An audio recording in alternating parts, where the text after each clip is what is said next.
What's going on, everybody? We are here with Master Crafted, and we are doing a little bit of hype video for the upcoming teams tournament we got coming up this weekend. Phil, how you feeling? Ecstatic. We've been talking about this for like months now, getting ready for this tournament. We've been so excited, so prepared, and it now boils down to this. There's only a few more games that you're going to be able to get in between now and then, but lists are submitted, so we are ready to go. Yeah, it is coming up quick. Lists just went live 2 days ago. We've been going through those, looking at them, seeing what all people are bringing, and there is some interesting stuff that is on the way this weekend. There's a little bit of this, a little bit of that, but there's no Drukhari, there's no Tau, and there's no Imperial Agents.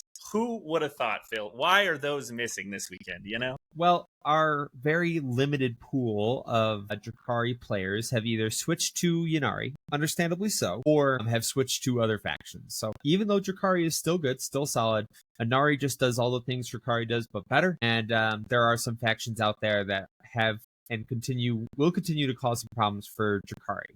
Tau, we have two of, I would consider, some of the best Tau players in the country here in Colorado, between Matt Morrell and John Kilcommons, and they have both moved off it. Matt moving to Death Guard, which, to be fair, is one of his OG factions, and he has a disgusting love for his Death Guard. And John, as well, has definitely felt the frustrations with his Tau and has come over to the Golden Boys. He's running Custodes this weekend, so I understand why they swapped, especially for a competitive tournament like this. Those are some good factions, but the ones that they're playing are just straight up better. Yeah, personally, I still think Oxcat is not my favorite thing to play into, but I understand wanting to go and have fun this weekend and not be, sweaty as hell trying to make all the right moves with a very difficult skill faction. So, yeah, I would switch to Custodes too. Lions are great. Why not take them, +1 to wound is a hell of a drug. It is, yeah. It's going around like crazy recently, so maybe I'll get some myself one day.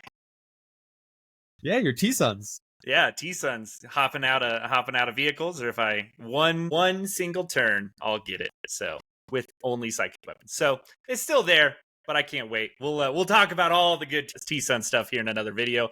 So what are we doing here today, Phil? What are we talking about? Yeah, so we're going to do a little bit of a hype video, as Lane was saying. It's going to be talking about all the teams that have, I would say, volunteered their time to come get together. It is not an easy thing to get 8 gamers together to play 40K, all on the same team, all with the same goal, and then do that 12 different times, because we have 12 teams here at Denver 40K Fight Club teams. So it is definitely something, and we want to shout out those teams to the best of our ability.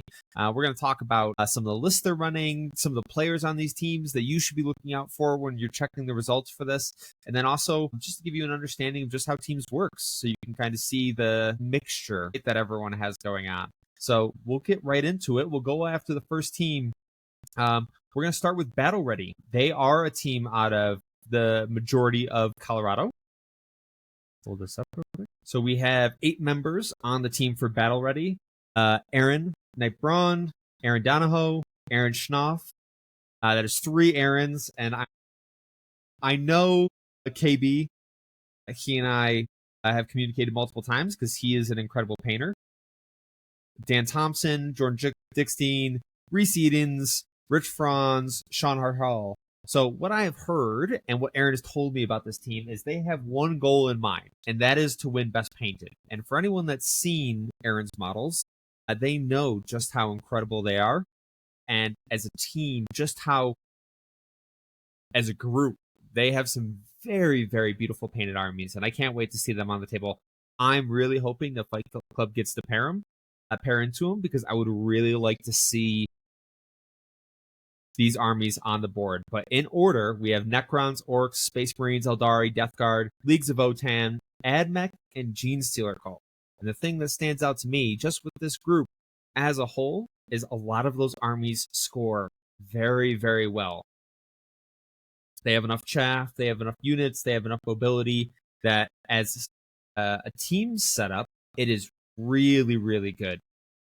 So the combination of hobbying and the incredible work that they do, and I'm going to link Aaron's Instagram down below so you can see some of the models and armies that he's painted, because they are fantastic. And this group as a whole, in terms of organization of their team, I think they have some very, very good armies. Leagues of Votann and Admech In any other format, not that strong. In teams, they are incredible because they keep differentials down, like we talked about in our Defender series. So, yeah, I think as a whole, this group is very, very good. Yeah, they have some very nice spread across those lists. They're going to be able to handle a lot of different things well and put some pressure on with some other armies as well. So it'll be interesting to see how different teams pair into them and see how those matchups go and who rises to the top. I think they got a lot of good lists in here. But which one caught your eye and which one are we going over? So the first one that we're going to go over is we're going to go over a little bit of an orcs list. It is the first one that we are looking at. It is Aaron Donahoe's orc list. I really like it. I think it's quite solid. I'll pull it up here real quick. Yeah. So we got Aaron Donahoe's, Bubba Crumpin, Dread Mob, Strike Force, 2,000 points, obviously, a list. So, Lane, you want to run us through it? Yeah, he is only taking 3 characters. He's got a mech, a war boss, and a weird boy. Then he has a 20 man of boys, and then he has 4 10-mans, followed up by 2 units of Gretchen, 1 truck, 2 battle wagons, and 2 Death Dreads, a Gorkanaut, which was the thing that really caught my eye when I was looking through lists, and then 1 unit of Killicans, a unit of custom Boosta Blasta, and a Megatrack Scrapjet, and a Shock Jump Dragsta. So he's got quite a diversity of different vehicles and the different Dreadnought bodies, including the Gork, dude. It is going to be sweet to see a Gork, and in Dread Mob, no less. All right, yeah, so Dread Mob, you get the ability with your walkers, your grot vehicles, to give yourself an extra little roll. You get sustained hits, lethals, or extra AP, depending on the roll. And then you can use that with walkers. And I already said that, didn't I? Fucking Christ, Phil. We're never going to get through this. All right, from the top, this is the only one we need. All right, so Dread Mob, if you are a walker or a Gretchen vehicle, or a mech, you have the ability to roll a dice. On a d6, you'll either get sustained hits, lethal hits, or extra AP as a possibility. And if you want to, you can just make all your guns hazardous and select one. So you definitely get a couple boosts there, either at your discretion or randomly. And it's pretty solid. It's a fun detachment. It's nice to see some dreads out on the board with plenty of bodies to go with it. Phil, any thoughts on the list? I mean, the reason we picked this one is because I love to see a Gorkanaut on the board. And we've talked about it before. How good this group of individuals are at painting, and an incredibly painted Gorkanaut with the mass amount of boys that are going to be running across the board. I'm excited. I'm looking forward to it. I will say that this army might struggle a little bit without any boys with jump packs. I can't remember the name. Storm Boys. Storm Boys. This army's going to struggle a little bit without Storm Boys. It doesn't necessarily have the mobility, but it definitely has the lethality. Those battle wagons and the Gorkanaut itself, and I love seeing the custom Booster Blast and all these guys. I don't know if you remember back in the day when people were running triple of those. That was a little heinous. I didn't enjoy that very much, but seeing just one on the board makes me feel good because I think they're incredibly cool models. Like, they have so much character in them. I like them a lot, so I'm looking forward to maybe getting the opportunity to play into this, so I'm excited. Yeah, it was an RTT a couple months ago. I got to play into a similar-ish version, and yeah, bringing down a Gorkanaut is not something you just do on a whim. It takes some efforts. Definitely going to be curious to see that thing on the board, and yeah, it's going to be a pretty painted army. So will the rest of the teams. A lot of skilled painters and players that Battle Ready is bringing this weekend.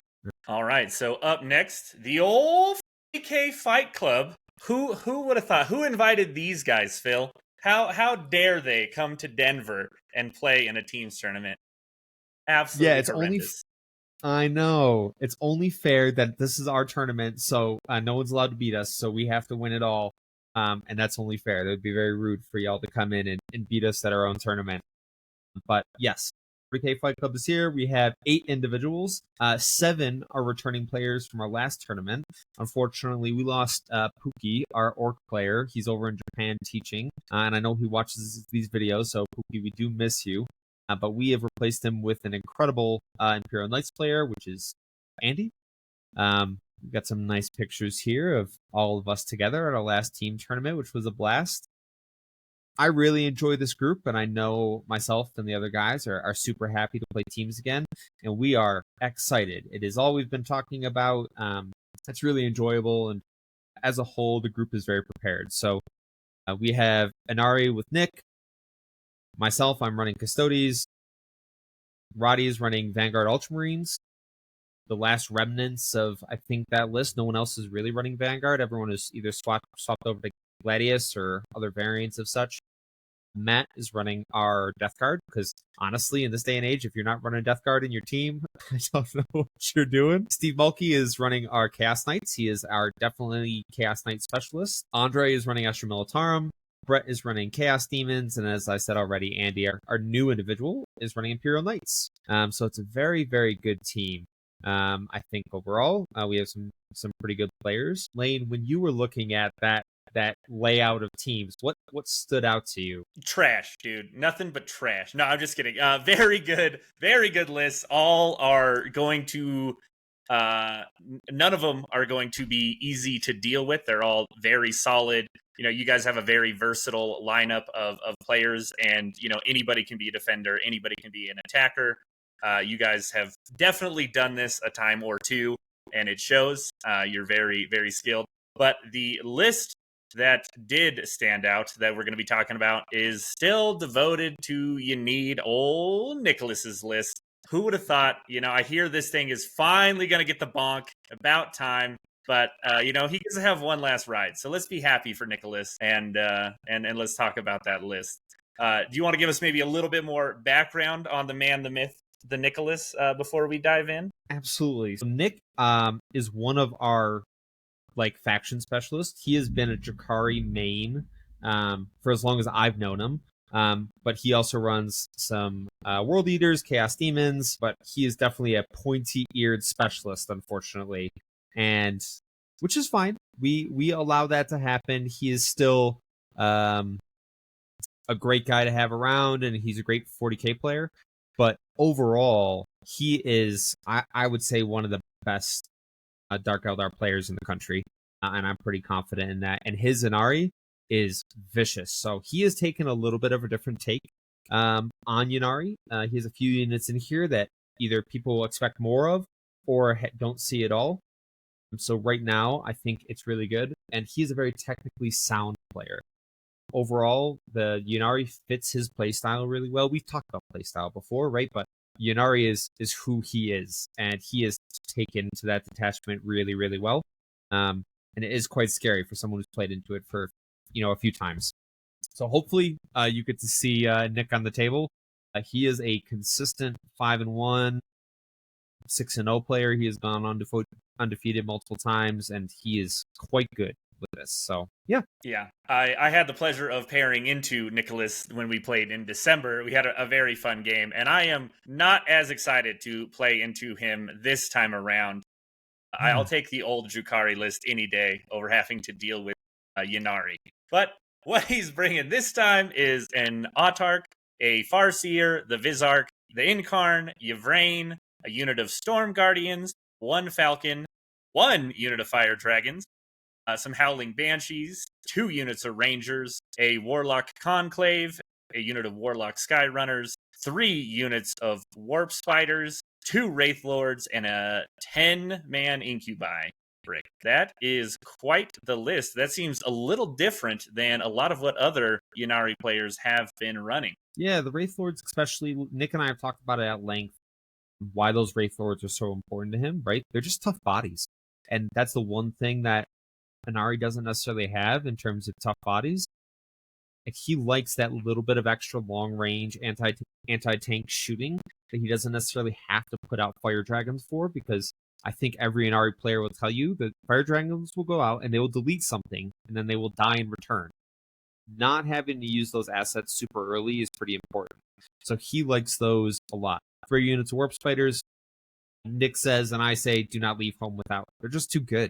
They do everything, and it's so freaking annoying. But they are a fantastic unit. I've seen people move off the Incarn. I understand why. It's a big unit, but it forces your opponent into so many critically important decisions that if they make the wrong one, well, now you have the Incarn in your face and you just lose because the Incarn will come in and kill you and then it's game over at that point, right? So the 1 unit of Fire Dragons is something we've gone back and forth on. I believe you can't leave home without one, because even though if you're like in teams, if we're trying to avoid like super heavy hull spammy lists like Chaos Knights and Imperial Knights, we still need to be able to deal with big targets. And that Fire Dragon in the Falcon, I think he said it can go 21 inches. Something dumb like that, and that's Something not including dumb like that. Not including, if you use a lethal intent move to move an extra 12 on your opponent's turn to just get staged up next. What is 35 inches of movement between, a couple phases?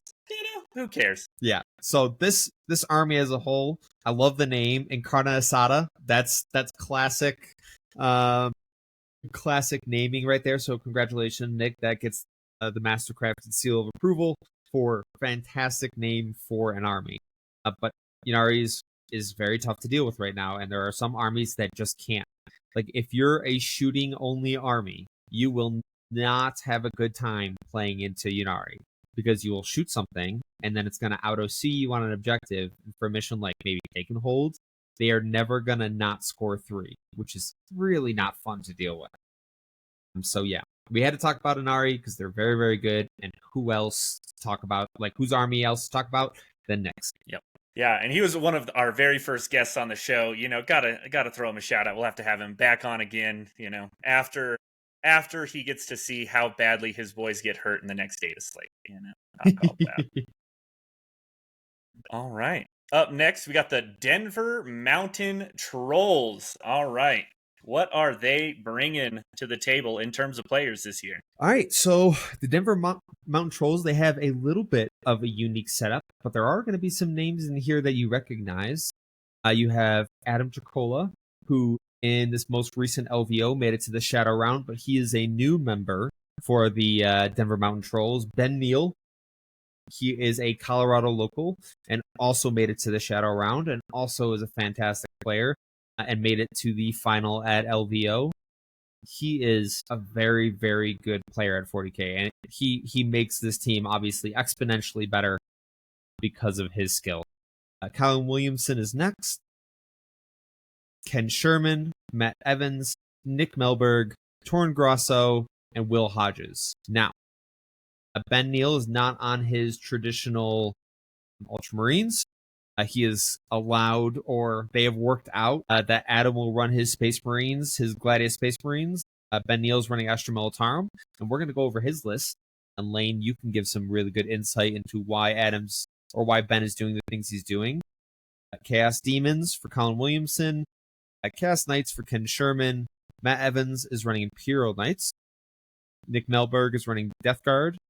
Torin is running Nids. And Will Hodges is running Gene Stealer Call. This is a very, very good setup in terms of armies. They are running what we are running in terms of Chaos Knights and Imperial Knights because they have some good matchups in this meta. And as we talked about before, Imperial Knights are running pretty hot right now. So overall, this team has been one of the premier teams here in Colorado. Overall, they have some very successful players, as the names that I'm just reading out, and they do well individually and as a team because they have been the dominant force in the meta by far, I think, up to this point. But there is a potential that they may get usurped. So I know both MHM, Mile High Militarum, and Denver 40K Flight Club are really gunning for an opportunity to take it to the Trolls. So there's some very, very good players on that team, and we're going to have to work pretty hard to get past them. Yeah, they did win the December event just this last year, and they are still pretty dang spicy. There's some new blood in the water, so we are going to see just how well they do. One of the other things I noticed when I was looking at their overall team composition is there is a lot of tankiness. Not only do they have 2 Knights lists, but they have a Chaos Demons list with 5 Greater Demons. They got quite the skew overall going on for some of those lists. And another tanky list is Ben Neal's Astra Militarum list itself. And I'll just wait for you to pull it up. All right. So in his list named Tonks, which is exactly what it is the Hammer of the Emperor. He's got 1 Cadian Command Squad, Gaunt's Ghosts, Lord Solar, 1 Rogaldorn Commander, and a Tech Priest Engine Seer. His only battle line unit is a unit of Cadian shock troops that will be attached to that command squad and Lord Solar to help make sure those orders have a 24-inch range instead of 6. 2 Toroxes, 1 Hellhound, 2 units of Kazarkin, a Leman Russ Exterminator, a Leman Russ Vanquisher, and 2 Rogaldorn Battle Tanks. All right, that is a lot of Tonkin he's got going on over there. Phil, how do you feel about that list? So without Bulgrin, I think I'm okay. Knowing that you cannot really screen me out, right? Like, what are you going to screen me out with? Are you going to screen me out with your Toroxes and your Hellhounds? The Kazarkin are pretty good, but not enough to screen out Wardens, not enough to deal with Caladius Grav Tanks. So I would prefer to go into a list like this, except for the fact that it's piloted like by a guy named Ben Neal. So he is quite good, and I think you could probably put any army in his hands, and he has the skills to be effective. Now, I would still want to run into him because the only way you get better is playing better players, and we are very fortunate enough to have some of the best players in the world here in Colorado. So if I do get the opportunity, I know there's a few guys on our team that really, really want to go into Ben just because of the pride or the capabilities of playing some of the best players. So I know they're looking forward to it to get this opportunity. But overall, this isn't necessarily scary for me, but I do think there's some other armies that really don't want to see this on WTC terrain. Yeah, I do think that is one of the things looking at this list as a guard player. You know, I'm sure it'll play just fine on those heavier boards. But as a defender, potentially making sure you can really bring, I mean, this is a damage check if I've ever seen one. If you can stack the extra AP, the ignore cover, and point a bunch of tanks at a couple of targets, this list can eat through things pretty efficiently. But yeah, as you're saying, there's not a lot of trading pieces. And so, yeah, if you can get into them, if you're a fast melee army, you know, you can kind of just hold them down in place. The Toroxes being able to go through walls. Those Kazarkin are going to try to trade out some lighter units, flip some objectives.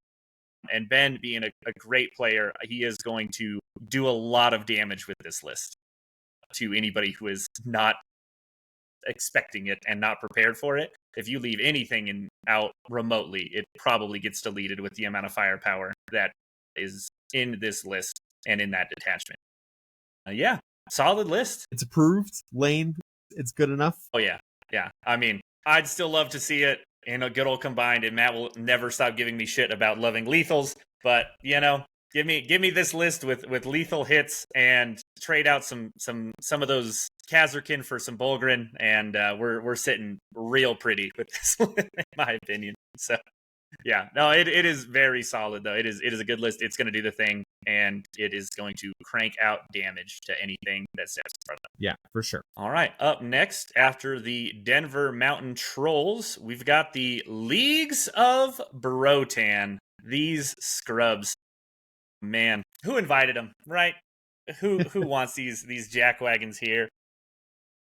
Yeah, so I'll go ahead and talk about this team, Phil. It's all right. I think that's fair. So just over about a year and a half ago, Jason Ryan and I really wanted to start getting into competitive 40K.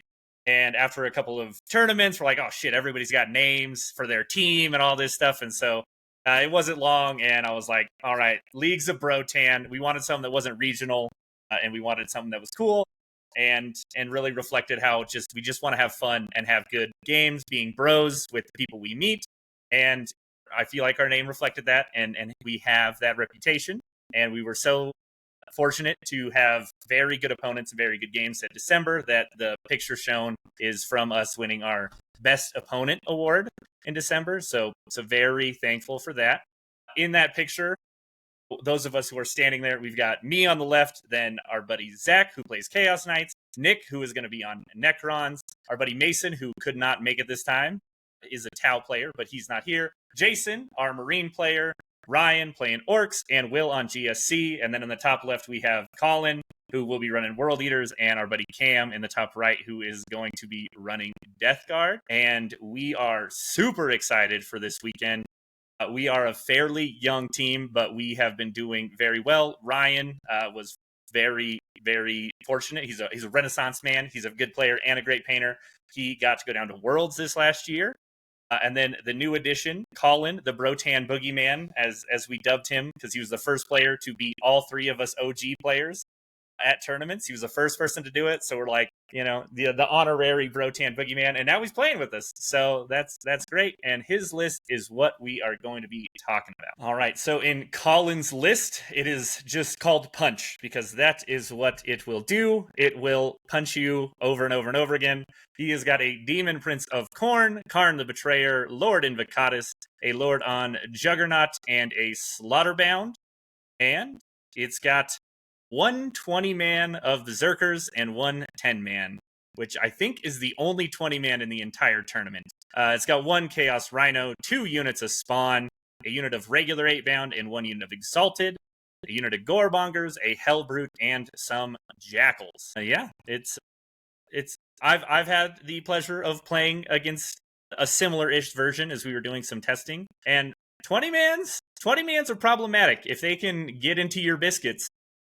On WTC terrain, especially, it is hard to deal with them. So I'm pretty excited to see how Colin does this weekend. Yep. So Berserker Warbrand is good for Berserkers. Who would have thought? It does give them access to advance and charge, and it does allow that 20-man, because with the Lord, they can move through other units, which is really interesting because it means that they can't really get screened out, because all they're going to do is just, as long as they get a long enough advance or their regular move, they're just going to move through you. So that unit, although is Space Marine bodies, on the flip side, they're just Space Marine bodies. So hopefully you'll be able to kill them, but you just have to have enough shots or combat to do so, because they can, as Lane was saying, be incredibly tough. And Colin, once again, is one of those really, really good players in the country, in the world, and he is a local here in Colorado. I do like this list. I think it has a lot of teeth, but the one thing that stood out to me is he's only got the single Hellbrute in here. Goremongers and Jackals, those are great because you have a scout, you have something that sits on your home, but no Forge Fiends. So he definitely is leaning into the punch, and I punch only, and the only thing I do is punch. He would not dare take some Forge Fiends to ruin that opportunity for him, but I would like to go into this list as Custodes, because with interrupts and fight on death and wounding pretty much everything on 2s, it can be a little tough for the World Eaters going into Custodes. But I think he would probably try to avoid this matchup, unless he's watching this right now and he says, no, I'm going to beat the shit out of Phil, just because he said that this is not a good matchup for World Eaters. So there's a possibility one way or another, but I think World Eaters are very, very good right now. And it only makes sense that we talk about one of the lists. So yeah, it is definitely pretty interesting. I don't think it's a bad matchup either way. Just it's very fighty with advance and charge. As long as Colin can pick his fights, I think it stays fairly close. But yeah, it is interesting. The extra, like the dev wounds and all that stuff against infantry, I think definitely come in handy, as well as into other matchups. 8-inch Blood Surge, and this one too. 8-inch Blood Surge is definitely pretty handy. But yeah, that wraps it up for the old Brotan for now. Who are we moving on to next?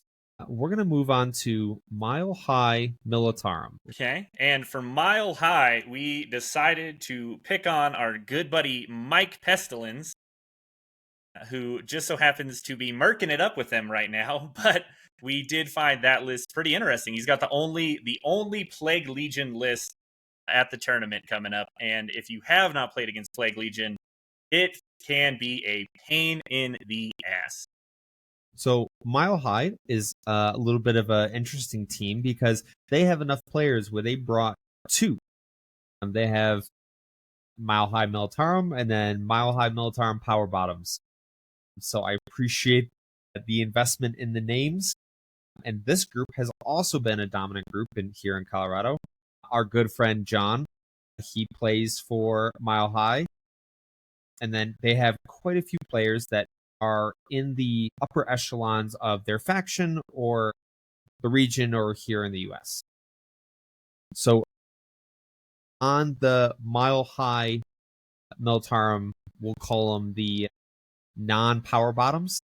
I don't know what the opposite side of that would be. The weak tops? We have the weak tops. Yes, here's the weak tops. Alec Nabel running World Eaters.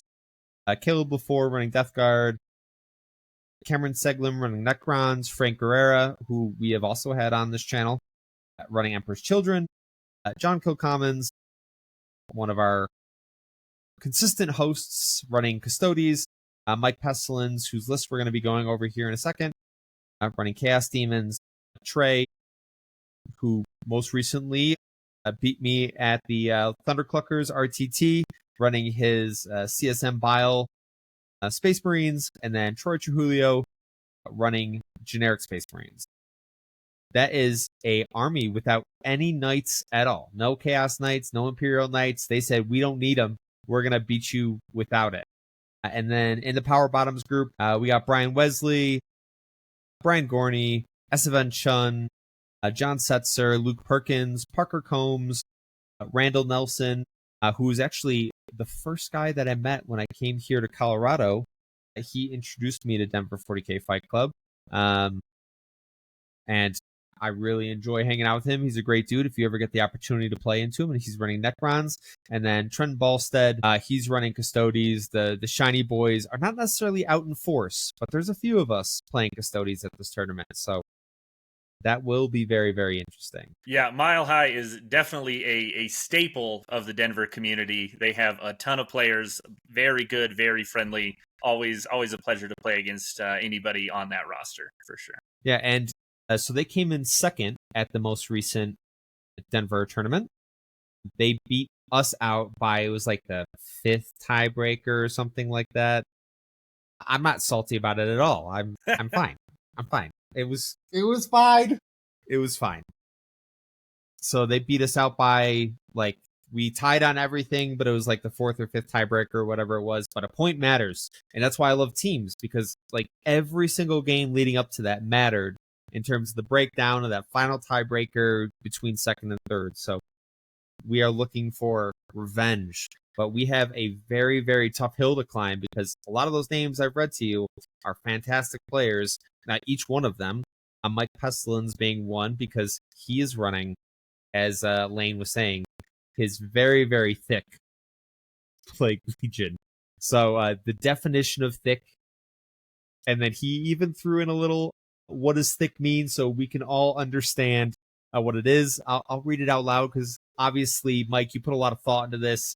Thick is a slang term that means attractively full-figured, thick-set.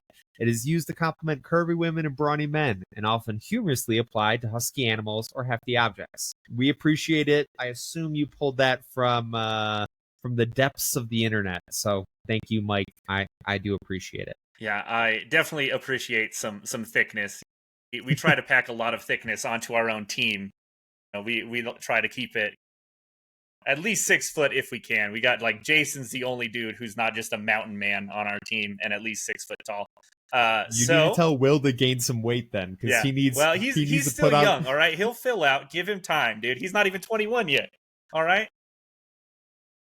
But yes, all right. So talking about Mike Pestilence, thick boys, what he is bringing this weekend, he's got good old Rodigus, a demon prince with wings, a Guo, a Poxbringer, the Sloppity Bile Piper, 2 units of Nurglings, and then he's got 1, 2, 3, 4, 5 units of Plague Bears, a unit of Plague Drones, 2 Beasts of Nurgle, and 2 War Dog Huntsmen. Oof, man, there is some thickness in that list. Particularly 2 Greater Demons, and that is a lot of Plague Bears to dig through as well at 2 wounds apiece. 2 wounds apiece with a Feel No Pain, toughness 5. Like, they are just really, really tough to kill. A Sloppity Bile Piper obviously is going to be attached to one of those, but no other characters to attach. Nope, the Poxbringer will go in another one. Now, the one thing I like about this detachment as a whole, and we've talked about it before, it's one of the few armies that actually does battle shocks well. Because not only can it force multiple battle shocks in different phases of the game, it has ways to modify your battle shock. But then on top of that, if you fail battle shocks, they're picking up whole models. And that is the only way around it is vehicles, and I believe vehicles and monsters can't get picked up by it, but everything else can. So infantry, mounted, characters. I've had blade champs get picked up. Full wounds. Just like, that's dead. Well, okay, that's not good. So this detachment as a whole, the one thing it's going to do is score incredibly well, because it's going to try to push differentials by forcing you to fail battle shocks, and then it's going to auto-see you on your own primaries.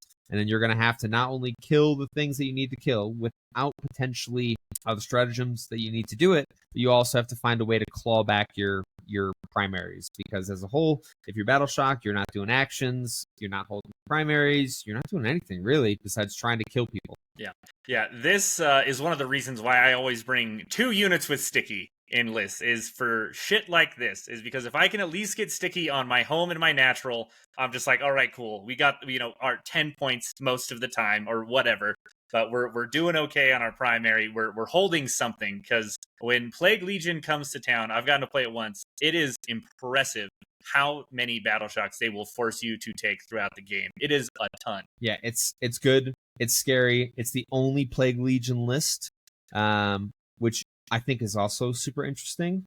I like it a lot. I like it a lot. But there are armies that can deal with it, and then there are armies that can't. So I'd be very concerned if I was a lower leadership army that had to go into something like this. Yeah, it's not fun. You have to worry about it a lot.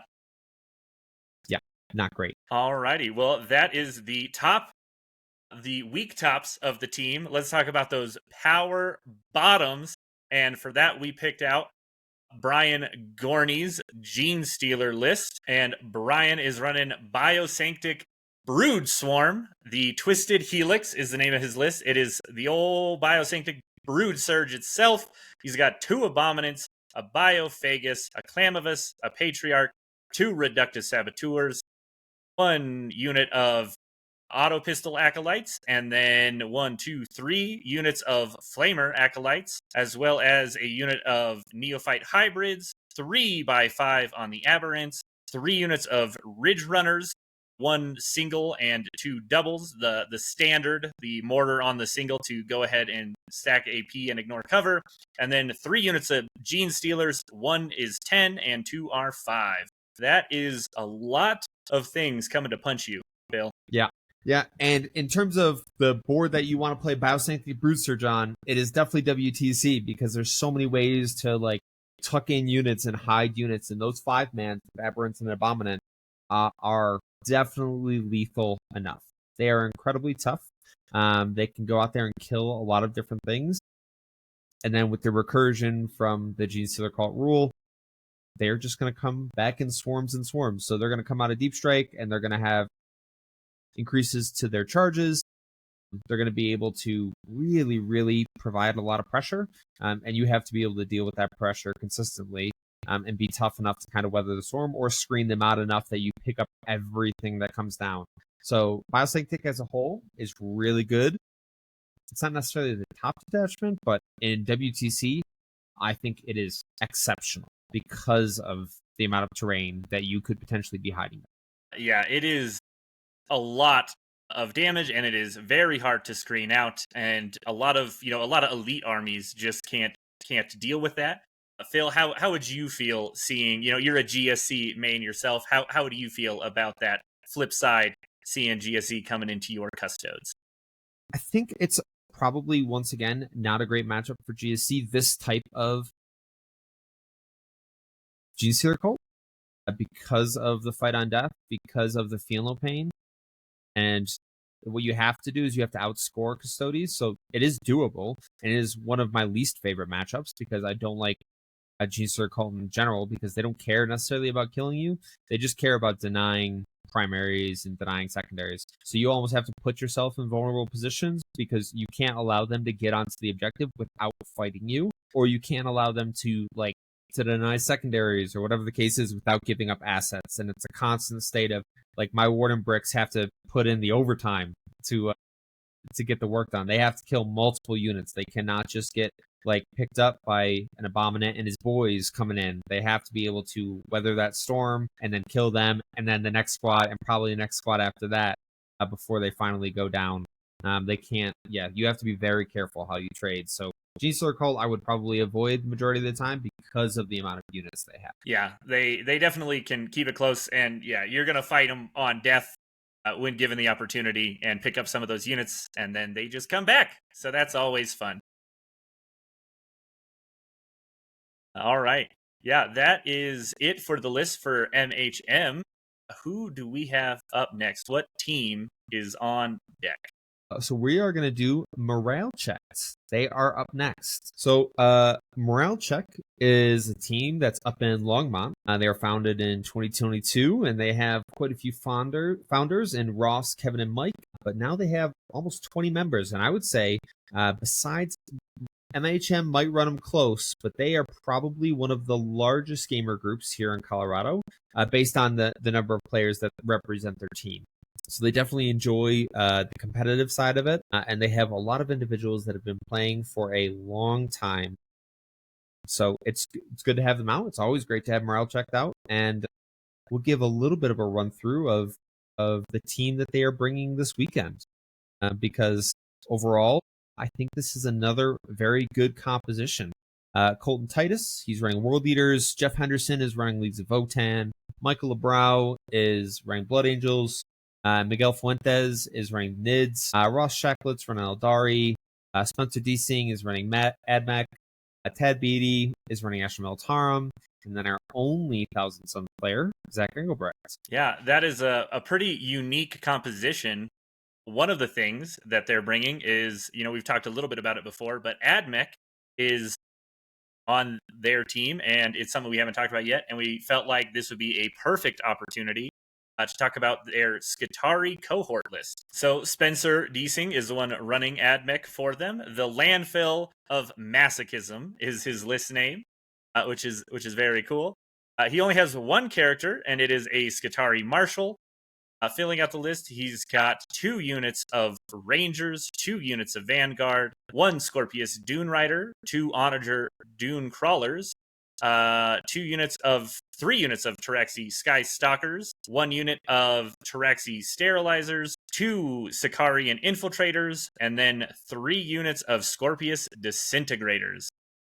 That is a fair amount of bodies, I dare say. It's almost like, Lane, what we talked about of why AdMech is good and what they are good at is board control, scoring primaries and secondaries, and having lots of units to do it.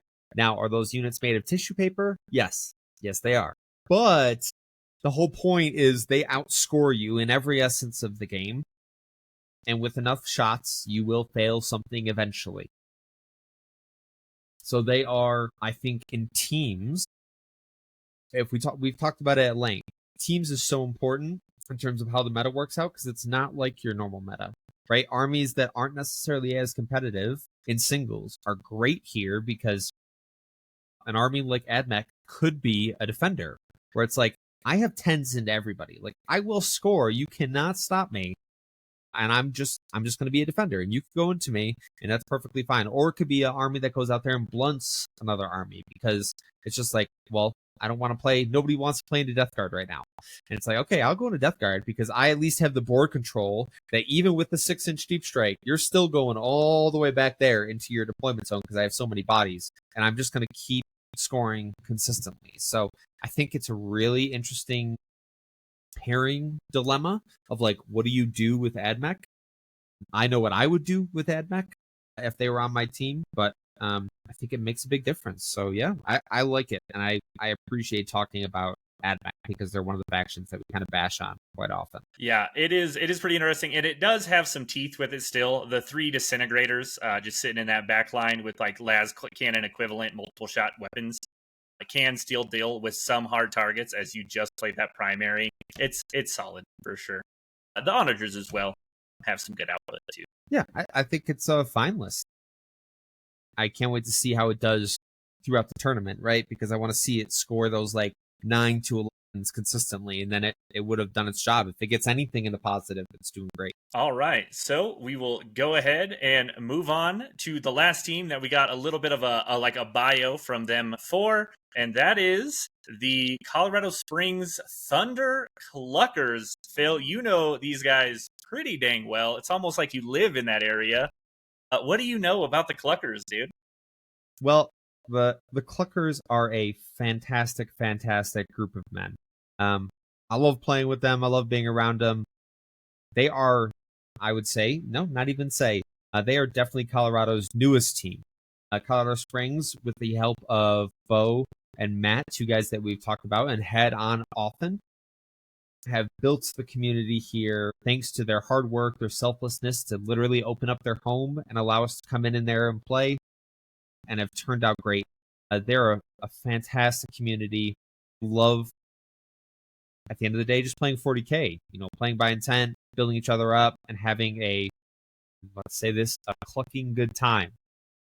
But we all get together every Tuesday to get games in, which is awesome. And Bo is incredible. They've opened up their home. We have RTTs at his house, and we just had our first RTT at an external location and building up to a GT. But they have a very good group of players that I see often, every week, really. So you got Andrew Haley, he's running Orcs. Bo is running Death Guard. Chris V is running Tyranids. Christopher Ward is running Imperial Knights. Dale Breaker is running Space Marines. Dick Palmer is running Leagues of Votan. Freya is running Chaos Knights. And Jarrett is running Chaos Space Marines. So overall, we have some Knights that have found their way back onto this team, but it is a very good, I would say, mixture of lists and armies. Which one stood out to you, Lane, for that group of individuals? Yeah, so we decided to talk about Chris's Tyranid list. Tyranids are fairly common, and I had the pleasure of playing against Chris at RMO. It was the last time I got to play against him. It was a fantastic game, and he's a very good player. And, he's the only crusher coming this weekend. We figured it'd be good to talk a little bit about that for those who may have forgotten what the big bad bugs do when you see them. So it doesn't show a list name on here that I'm seeing, but he does have a Death Leaper, a Hive Tyrant, a Neuro Tyrant, 1 unit of Gargoyles, 1 Biovore, a Lictor, Pyrovores, 1 unit of Raveners, 2 Exocrine, 2 Maliceptors, 1 Norn, and 2 Tyrannofex with Rupture Cannons. That is some chunkiness right there. How do you like that list? That seems like a pretty solid crusher list. It is solid crusher list. I kind of wish there was one more Norn in there, but not for my sake because I hate him. Because like a 4-up, 5-up Feel No Pain with whatever obnoxious 15 OC on its marked objective is not fun to deal with. But overall, like the Exocrines are tough. They're flat damage 3. The Maliceptors are tough. They have -1 to hit. And they have the 4 pinfall. Like they are incredibly hard to shift. Tyrannofexes, D6 plus 6 damage, I think, on the Rupture Cannon. They will just rip things apart. And that is a lot of really, really tough bodies. But overall, what stands out to me is you have a Lone Op in the Death Leaper, which is awesome in terms of scoring. Same with the Lictor. I run both of those in my GSC Final Day list. And I think it's super important, especially for a list like this, which, if you look, doesn't necessarily have a whole ton of scoring pieces, right? So if those you can't lose the Death Leaper and the Lictor too early because then you're stuck like doing actions with your giant bugs, which I would assume, knowing Chris, like you will eventually have to do because not all of them will have range, not all of them will have line of sight. They will have to do actions, which can be a little bit tough. So you got to keep those assets safe. Norn Emissaries, they're just good. They're not like super lethal, but holy crap, are they tough. And they're hard to shift, so you have to put real assets into killing them. And if you don't kill them, it feels pretty bad. Yeah, never fun to chew through a 2-up, 4-up with a Feel No Pain. It's not something we enjoy doing. No. It's like it's just the giant version of Wardens, basically. And it's just about the same. It sucks. But they're conditional on the Feel No Pains, at least. And it's just a tanky list. You better be able to bring some AP or some mortal wounds to help deal with those big bugs, because they are tough. What would you do, Lane, going into this list with your Militarum? Basically, I try very hard to get my screens up the board as safely as possible and then just screen as well as I can. And I pick usually 1 to maybe 2 bugs a turn, depending on which ones.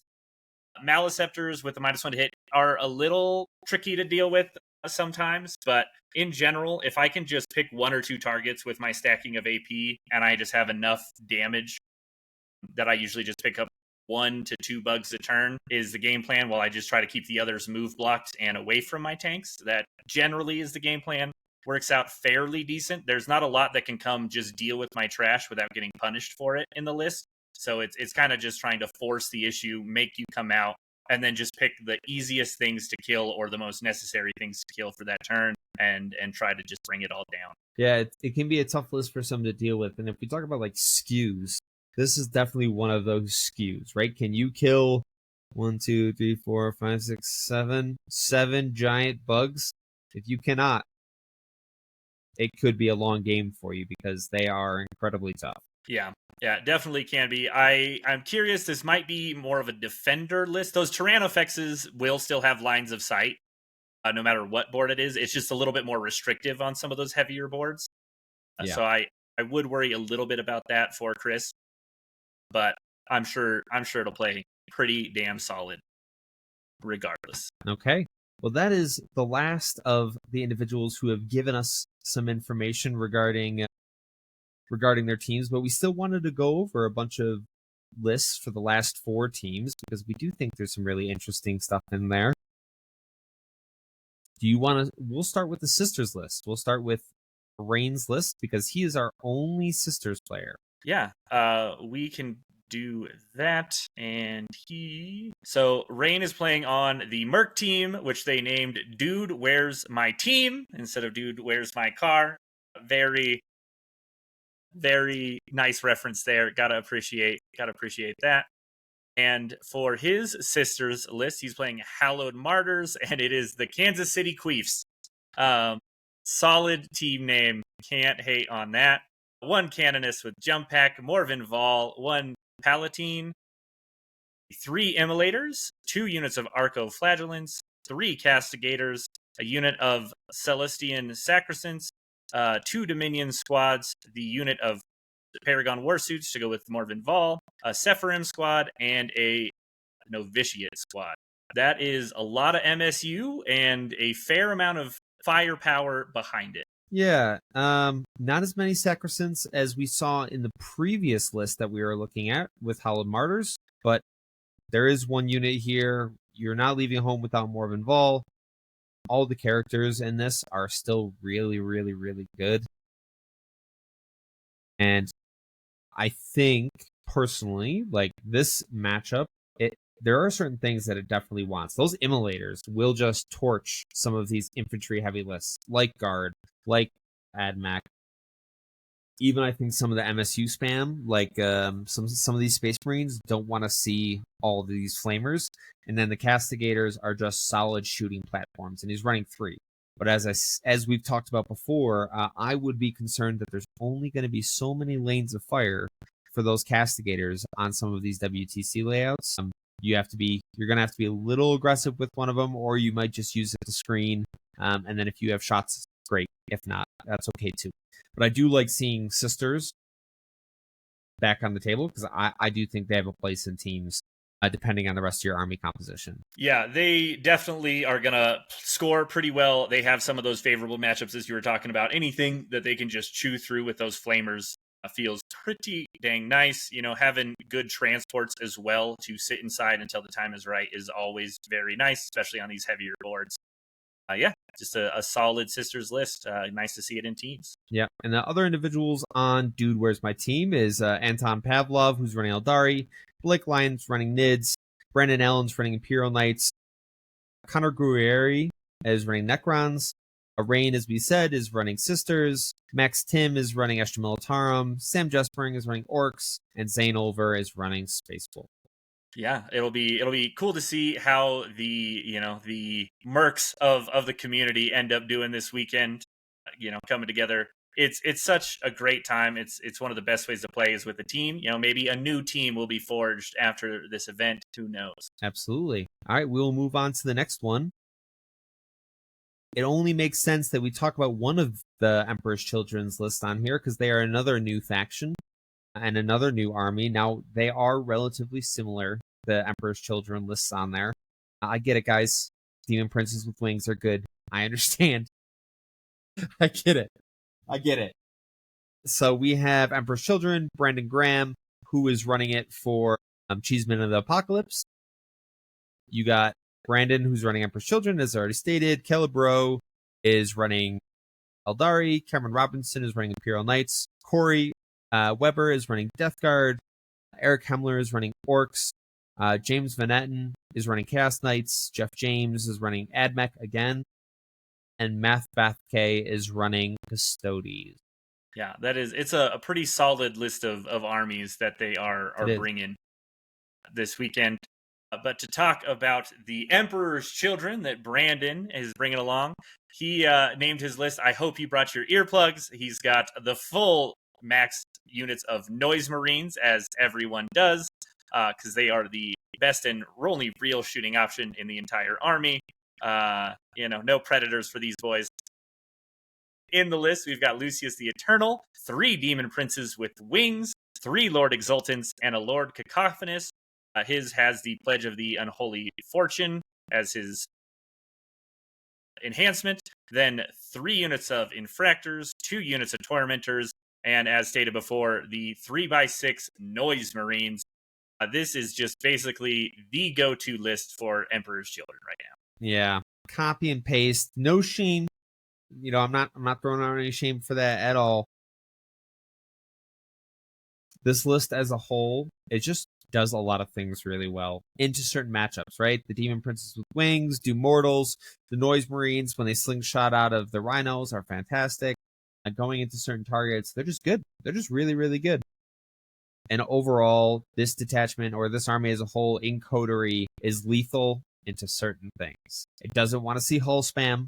Those Noise Marines cannot pick up little knights consistently. Those Tormentors and the Infractors just bounce on high toughness items.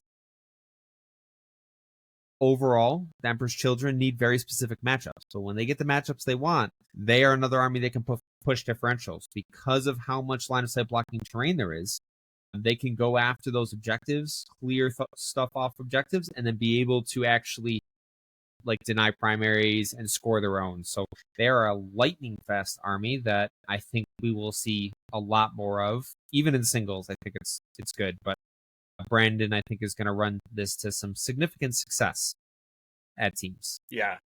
You want to talk about, Emperor's Children being one of the biggest differential pushing armies if it gets the right matchup, and Coterie just makes it even more so.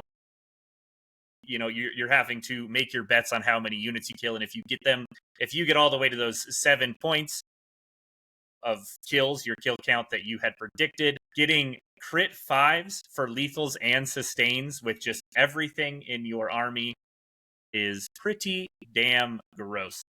So this is definitely a win harder list for sure, and I think it's going to get some wins. I don't think you're always going to be able to pair correctly into these lists, and it's going to show. Yeah, I absolutely right. If the pairing is done properly, you do have a lot of chances to be successful. Yeah.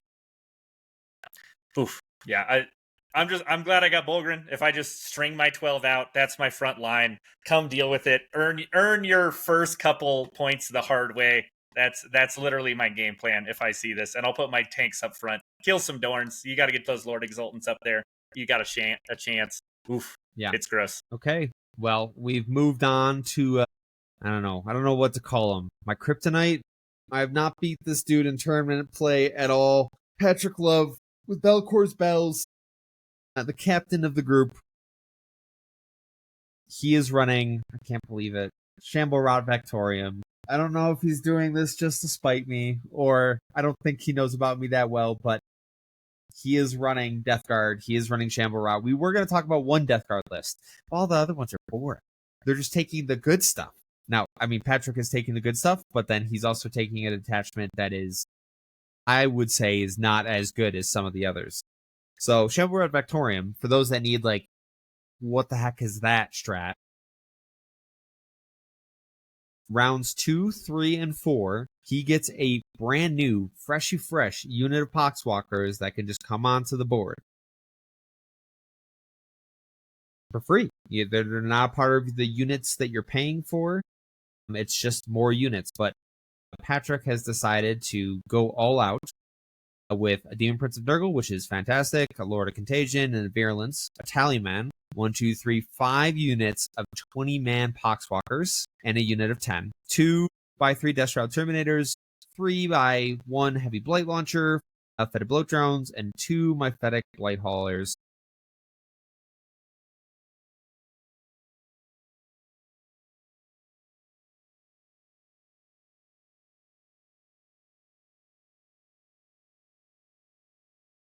With another 30 sprinkled in over time. Nothing crazy.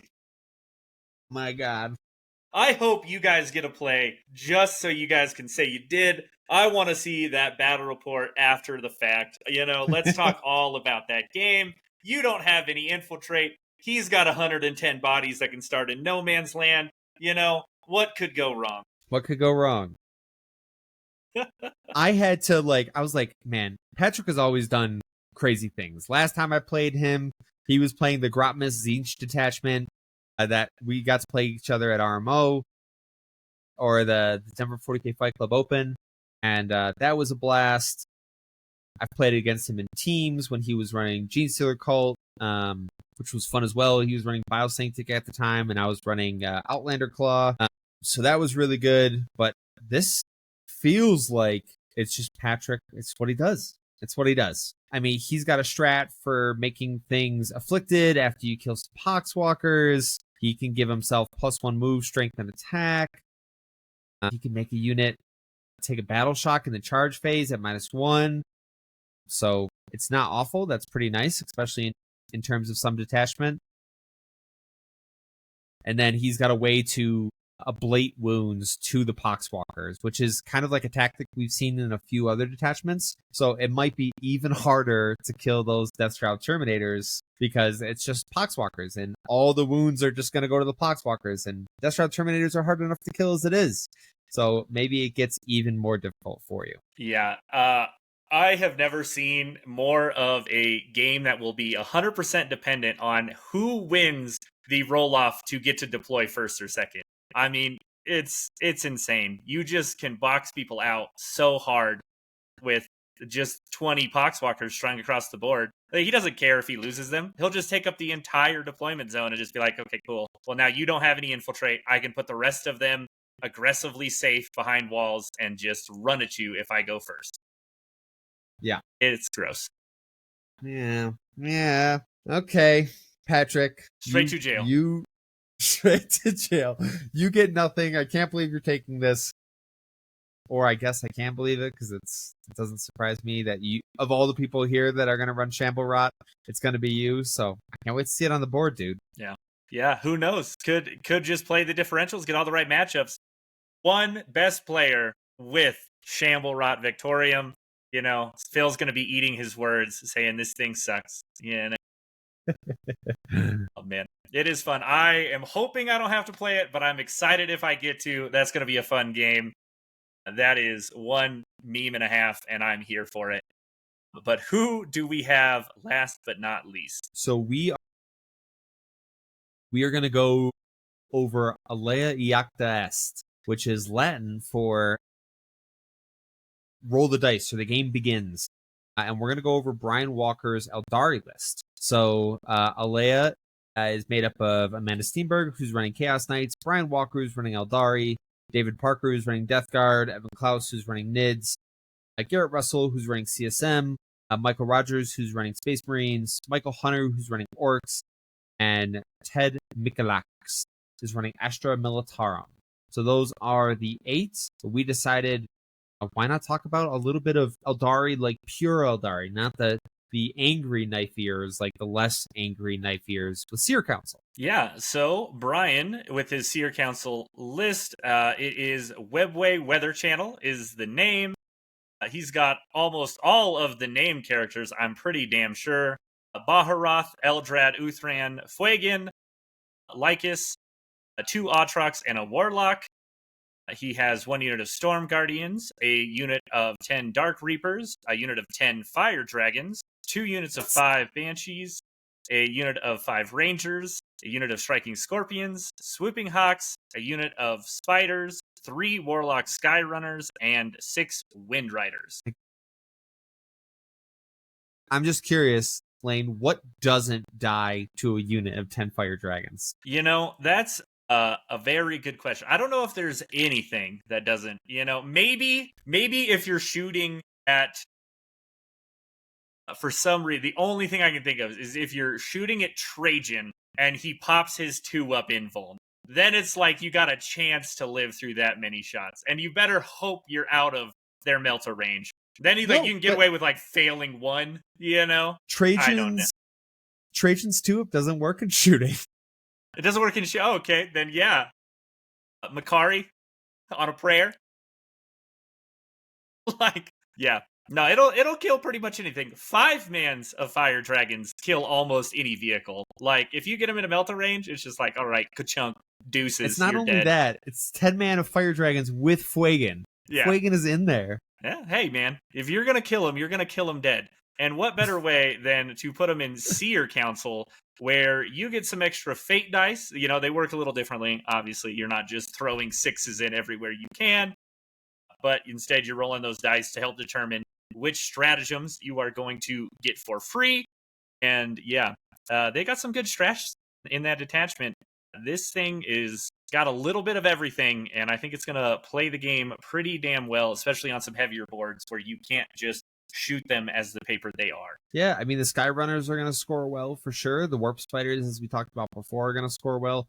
Howling Banshees are still good. And he's got 2, maybe 3 Anvil units, because Storm Guardians with Eldrad are still pretty deadly. But then the Dark Reapers and the Fire Dragons as well are super lethal, obviously. And then I wouldn't knock the Howling Banshees, because they are fast. Super, super fast. So it's nice to see something a little bit different regarding Eldar that isn't Anari, because that gets a little tiring after a little bit. So yeah, that is our final list. What are your thoughts, Lane? We've gone through them all. Is there anyone that stands out to you? Any teams that you're exceptionally afraid of, or you want to call out now? I don't want to call it out, because if I call it out, then I'm going to have to play them, first round, and I'd rather avoid that. I feel like our team is actually pretty excited. We're sitting pretty high on the overall ELO average for this event.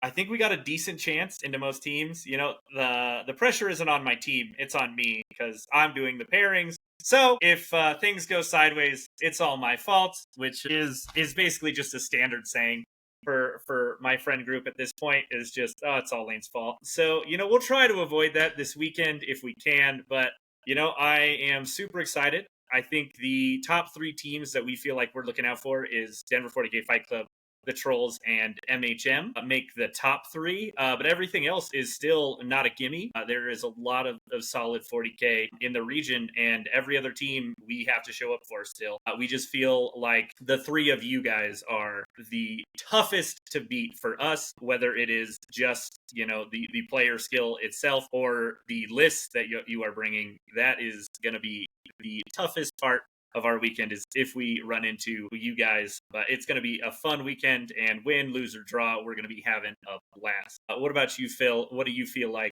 going into this weekend is going to be who you're looking out for? Well, I think PK right now is in probably a pretty diverse spot in terms of the amount of armies that are available. I think it shows in terms of the amount of armies that all the teams are playing. Thankfully, we're not seeing as much Inari, but we had a plan for that, right?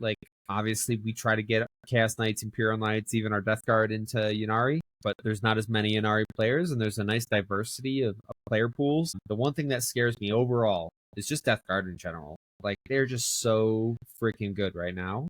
And if I could run them, I would be running them, because I think the armies as a whole, multiple detachments, are just like ridiculously good based on a few things. Like fetid bloat drones with heavy blight launchers are a little undercosted right now. They're probably a little good. And then Death Shroud Terminators being able to rapid ingress 6 inches away is obnoxious. It is. It needs to be changed. It needs to be just the regular deep strike phase. I shouldn't be able to rapid ingress 6 inches away, and then you have Death Shroud Terminators now that are making a 1-inch charge into what they need to do. That's not great.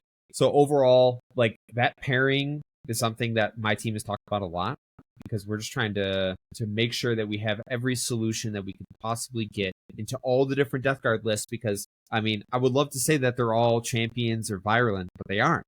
We got a Shamblerod, we got a Mortarian's Hammer, we got the Death Lord's Chosen, which is the Terminator detachment, and we got champions, and we got virulent. So, like, there's a lot of different ways that people are playing Death Guard, and it's tough to try to plan for every single one of them, because if they were all virulent, I could say, okay, this is how you play in a virulent, this is what you need to do. And that's kind of what we did around Emperor's Children. So all those lists are kind of the same, but it's a lot different when every one of those detachments is drastically different. Yeah, it does definitely make it a little bit harder to prep as a team in general, to just be like, this is Death Guard, but there's 5 different versions that are coming, and they're all so much different that what is the answer changes based on, what version you're seeing and what team you're going into. Definitely is the army to watch out for. It would not be a surprise if a Death Guard player, if they get the right matchups, takes first as best player at this event, because, to be honest, Death Guard's pretty gross. Yeah.